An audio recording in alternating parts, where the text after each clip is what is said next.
Welcome to Biweekly Bites.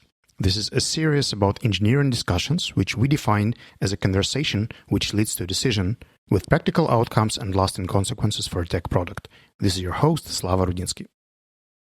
And this is your host, Dima Malenko.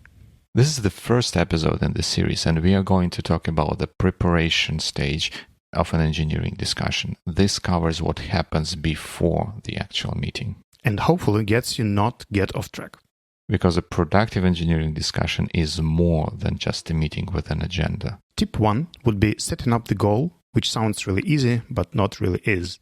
When we invite people, we shouldn't just mention what the discussion is going to be about, but highlight the relevance and the outcomes. For instance, instead of inviting people to discuss the feature X, we should rephrase the goal to something like approve or reject feature X, or agree on the implementation plan of feature X, depending on what is the expected result, a decision to do or not to do, or an actual plan or document. Yeah, that's right. The expected outcome of a decision can be an open, like what are the options for solving X, or closed, which of the options A, B, or C we are going to employ. In preparation to open brainstorming-like discussions, you want to focus on the definition of problem to be solved and building context for that. And for discussion with a specific decision as a result, be sure to prepare the evaluation criteria. So true. Building up expectations from people's participation is essential.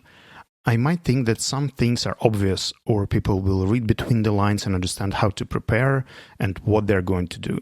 I think an extended agenda together with a proper invitation that includes goals, materials, and participant roles in the conversation should do the job.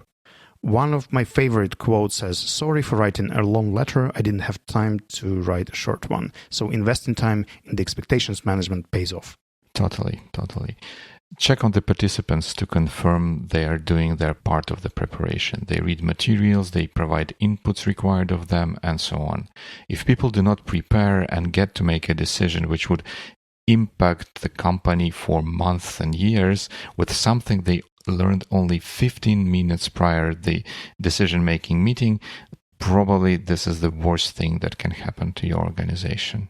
Right, but this is not all plain sailing. At times, the whole discussion and decision-making process may be put in motion to justify already preconceived decision.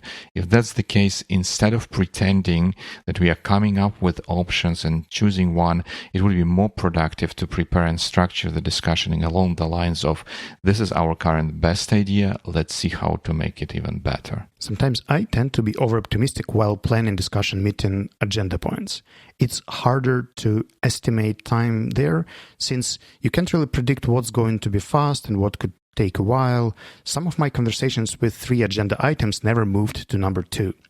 People factor is much more significant during planning, so it might help you if you run one-on-one prep talks with some of the key participants or ask about their opinions in advance to know what's coming and consider it in your schedule. #true story. Here are some of the materials to help you dive deeper. We are attaching to the show notes an example of the agenda from Savvy Workshop on Meeting Management, as well as a document with examples of meeting goals and the way to improve them. That would be it for the preparation stage of engineering discussions, one bite-sized piece at a time.